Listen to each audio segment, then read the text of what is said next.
On se retrouve pour une nouvelle vidéo Mercato. Nono est avec nous. Salut Nono.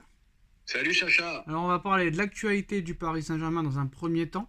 Les infos Mercato d'hiver, j'ai bien dit d'hiver, dans un deuxième temps. Et encore le dossier Mbappé dans un troisième temps où un de tes amis, Nono, a sorti une bombe. On va commencer avec Milan Skriniar qui a été opéré avec succès ce lundi à l'hôpital Aspetar à Doha, annonce le Paris Saint-Germain. Il restera au repos ces prochains jours avant de débuter son protocole de reprise. Et en interne, Nono, on est très mécontent des performances de Milan Skriniar.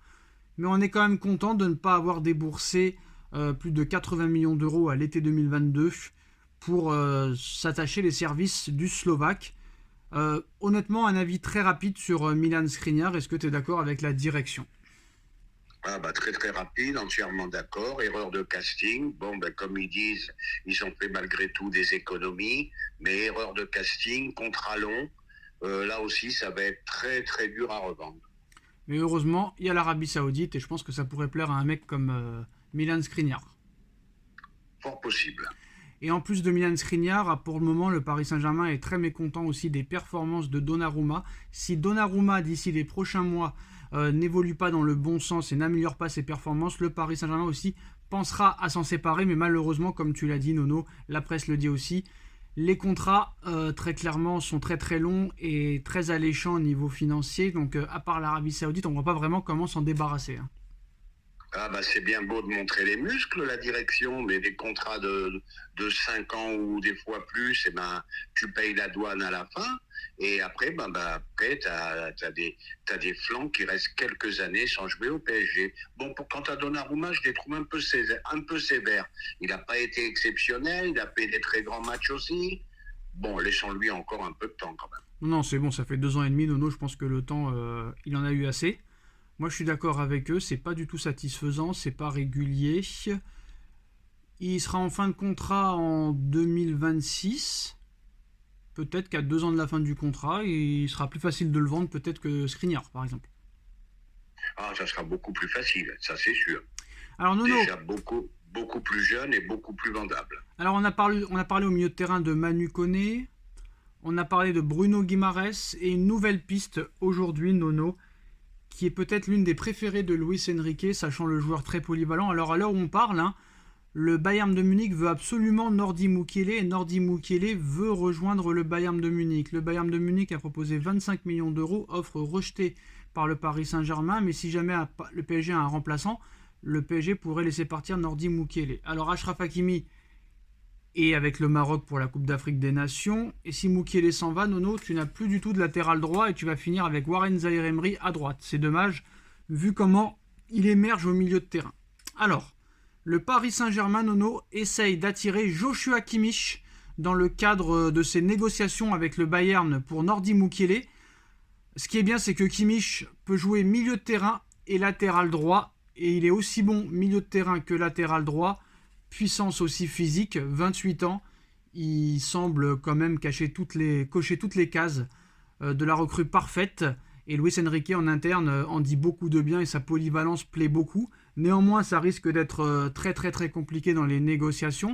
Alors Kimmich ne cache pas en privé qu'il ne dirait pas non à une expérience à l'étranger avant la fin de sa carrière. Néanmoins, les taux de réussite sont extrêmement minces dans ce dossier, mais pourquoi pas ?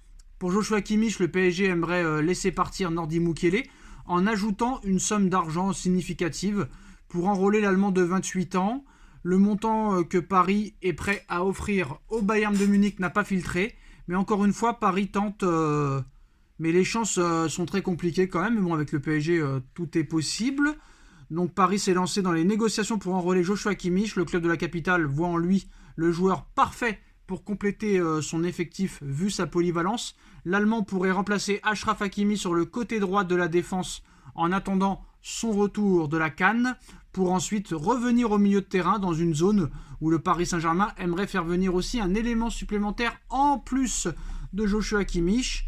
Une polyvalence qui séduit Luis Enrique. Joshua Kimmich au Paris Saint-Germain, Nono, un échange Kimmich-Mukiele plus une somme d'argent, oui ou non ? Je vais répondre très rapidement. Je dis oui et je signe. Alors, plutôt Guimaraes ou Joshua Kimmich ? Je choisirais plutôt Kimmich.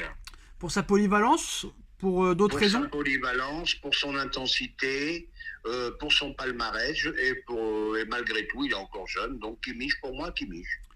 J'ai du mal à croire quand même, Nono, que le Bayern de Munich, excusez-moi, j'ai du mal à croire que le Bayern de Munich laisse partir Joshua Kimmich en plein milieu de saison comme ça. Qu'est-ce que t'en penses? Eh ben, ça fait un petit bout de temps que j'entends soit Kimmich veut partir, soit le Bayern veut le vendre. Bon, ben pourquoi pas, hein, mais en mercato d'hiver, je suis d'accord avec toi, ça me paraît compliqué. Maintenant, la question qu'il faut se poser, c'est pourquoi le Bayern veut le laisser partir?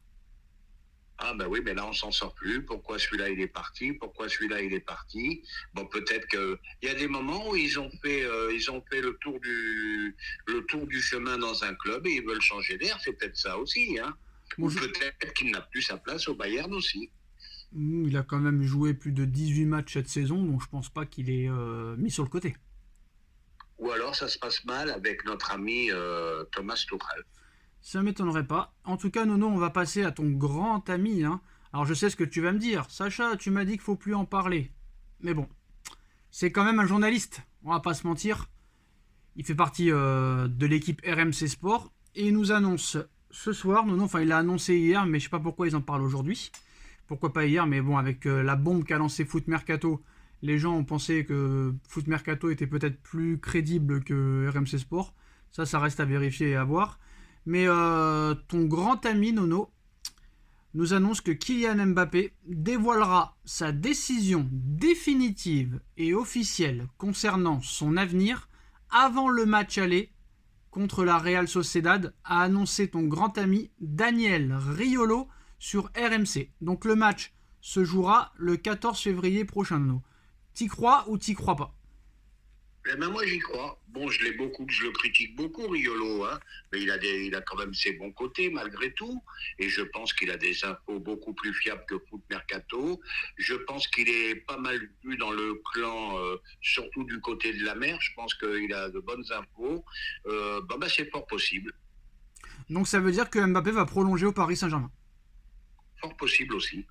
Parce que ça m'étonnerait que M. Mbappé, avant un match aussi important en huitième de finale de Ligue des Champions, annonce qu'il part et qu'il continue à jouer au PSG avec le Parc des Princes qui va exploser. Ce n'est pas possible. Donc ça veut dire qu'Mbappé va prolonger au PSG alors. Il y a de fortes chances, c'est ce que ça veut dire, hein. Donc est-ce que toi tu crois que Mbappé, parce que vu que tu crois à l'info de Riolo, est-ce que tu crois que Mbappé est capable et aurait le courage et l'audace, avant un match de huitième de finale, plus 4 mois de compétition qui restera, de dire « Je quitte le Paris Saint-Germain à l'issue de la saison ». Est-ce qu'il est capable de jouer et de supporter la bronca, les huées du public, sachant que je pense que quand tu as tes supporters contre ton équipe, ça aide pas l'équipe? À cette date-là, il peut faire qu'une annonce en disant qu'il reste. Il peut pas faire autre chose, hein. Tu peux pas dire je m'en vais avec un huitième de finale qui est très très important, c'est impossible. Donc pour Riolo, ça veut dire... Mais est-ce que tu crois qu'il a le courage? Est-ce que tu crois qu'il a le courage et qu'il s'en fout de la bronca, des huées, que ça peut le rendre plus fort? Non, ça me paraît invraisemblable ça. Il peut pas se foutre de la gueule du monde comme ça. Qu'il puisse partir, d'accord, mais tu peux pas annoncer je m'en vais au Real la veille d'un match de huitième qualificatif. Aïe, Nono, une triste nouvelle. Je l'avais annoncé, je te l'avais annoncé en off, Nono. Hein. À chaque fois, la bonne année, et à chaque fois, tu as une grande star qui s'éteint et qui décède au milieu d'année. Je te l'avais annoncé, Nono, je savais pas qui c'était, mais je savais que ça allait arriver. Tu as toujours une star qui meurt. Frank Beckenbauer, Nono, légende du football, est mort et décédé il y a quelques minutes. Ouais, écoute, là je peux en parler. Meilleur libéraux de tous les temps, on n'en verra plus des comme ça. Technicien hors pair. T'étais au courant? Ah, j'étais pas au courant. Voilà. J'étais pas au courant. Tu m'apprends la nouvelle. Voilà. Technicien hors pair, élégant. On a le souvenir de lui, je veux pas dire de bêtises, qu'il a joué une demi-finale avec un bras cassé, avec une écharpe au bras. De très bons souvenirs. Très, très grand joueur. Très, très, très grand libéraux. 45-2024. Bon, il n'était pas si vieux que ça. Une dernière info aussi, Nono. Luis Enrique sur la titularisation de Kylian Mbappé face à Revel. Intéressante la réponse de Enrique, Nono, qui nous dit « Kylian voulait jouer. Et quand il veut jouer, il n'y a pas grand-chose à dire. » Est-ce que Luis Enrique est vraiment le patron de cette équipe, Nono? Eh ben, il est comme les autres. Non, parce que tu Il m'as est... dit, je sais pas, Nono, tu m'as dit, le mec a peur de personne, il a été en conflit avec Messi, il a voulu sortir Messi lors d'un match, mais Messi n'a pas voulu, il a rien pu faire. Est-ce que réellement, quand Mbappé te dit je veux jouer, tu ne peux pas le mettre sur le banc, sinon il y a des menaces derrière, il y a quelque chose qui se trame, il va y avoir un problème, c'est ça? Aucun entraîneur, à l'heure actuelle, à l'instant T, est capable de dominer Mbappé au PSG. Alors qu'est-ce Voilà. qui se serait passé? Le patron, Non, non, le patron. Non mais je m'en fous. Qu'est-ce qui se serait passé si Enrique l'aurait mis sur le banc? Il se serait passé quoi? Oh, Qu'est-ce qui se serait passé? bon, bah, ça aurait été une embrouille de trop et pour rien, qui sert à rien. Bon, ben là, petit match, régional 1, bon, Et qu'est-ce qui se qu'est-ce serait que tu veux? passé? Qu'est-ce qui se serait passé, Nono, si Mbappé se serait fait casser la jambe Ah, bah là, c'est dans tous les journaux aujourd'hui, hein. Alors maintenant, on sait pourquoi Kylian Mbappé, Nono, est numéro 9 et a été replacé dans l'axe. Tu as la réponse ou je te la donne? Là, tu peux me la donner, je l'ai pas. Et bah pourtant, tu nous l'avais donné il y a quelques semaines, Nono, et tu t'en rappelles plus, c'est bien dommage. Bah, comme Mbappé ne défend pas sur son côté, Luis Enrique a pris la décision de le mettre numéro 9, sachant que Dembélé et Barcola défendent beaucoup. C'est pour ça que Mbappé joue numéro 9. Exact, son manque de travail défensif. Exact. Et maintenant que Mbappé est replacé numéro 9, est-ce que il y a une place pour lui au Real? Je peux pas te dire, je peux pas te dire. Là, je suis un peu, comment Bah non, parce que dirais-je, sachant qu'il cherche un numéro 9 et que Mbappé ne jouait pas numéro 9, sachant que Vinicius et Rodrigo sont sur les côtés, maintenant que Mbappé joue dans l'axe, est-ce qu'au Real il pourrait jouer dans l'axe si jamais un jour il va au Real? ah bah, Rodrigo d'un côté, Vinicius de l'autre, Hendrick arrive, bah, tu peux le mettre dans l'axe, c'est Non, possible. mais Hendrik ne sera pas titulaire quand il viendra. Ah, il paraît que c'est un grand phénomène. Il faudra faire attention à celui-là. Un grand phénomène qui marque très peu de buts avec Palmeiras. Donc phénomène, moi non, je trouve pas que c'est un phénomène. Et il ne sera pas titulaire quand il va arriver au Real. Moi, je dirais à suivre. Hendrik, 18 ans, va être titulaire au Real Madrid l'année prochaine. Nono. Bah, mais je te dis pas qu'il sera titulaire là, c'est dès la saison prochaine, mais ils l'ont pas pris pour prendre le frais, hein. Comme Régnier, comme Hazard, etc. etc. Ah, bah, il y a des échecs et il y a des réussites.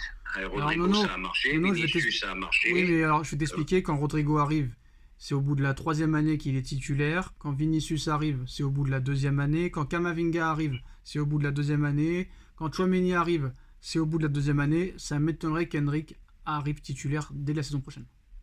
Ah, bah, s'il met 2 ans, il en aura 19 ou 20, donc il sera toujours dans les temps. Donc toujours pas à répondre à ma question. Est-ce que maintenant qu'il joue numéro 9, bah Ah, bah, Mbappé il aurait une jouera place? un petit match de temps en temps. Mbappé, oui, s'ils le prennent, c'est pour jouer numéro 9, de toute façon. D'accord. Alors, de nouvelles infos. En Angleterre, Ben Jacobs, journaliste The Athletic, confirme qu'aucune décision sur l'avenir de Mbappé n'a été prise. Il a également entendu que le PSG n'est au courant d'aucune décision de Mbappé sur son avenir et qu'il s'attend à être informé en premier.